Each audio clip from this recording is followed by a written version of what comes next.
మా టీన్స్ మా మాట వినట్లేదండి. ఎన్నిసార్లు చెప్పినా తల్లిదండ్రులుగా మా మాటకు అస్సలు విధేయత చూపట్లేదు అనేది తల్లిదండ్రుల ప్రశ్న.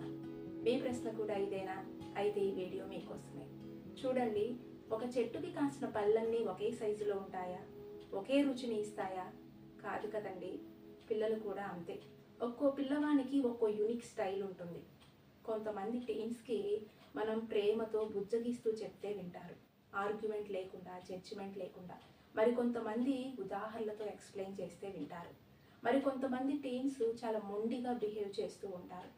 అంటే తల్లిదండ్రులు ఎంత చెప్పినా అస్సలు వినరు. తల్లిదండ్రులు అనేవారు తమ పిల్లల ప్రవర్తనకు తగినట్లుగా మార్పులు చేసుకోవాలి. వారి వయసులోనికి వెళ్ళి వారి మనోభావాలను అర్థం చేసుకుంటూ తగిన రీతిగా మనం మన టీన్స్కి ప్రవర్తన నేర్పిస్తే తప్పకుండా మన మాట వింటారండి. ఇలాంటి విషయాల్లో మీకు గైడెన్స్ కావాలి అంటే తప్పకుండా నన్ను కాంటాక్ట్ అవ్వండి. I will guide you.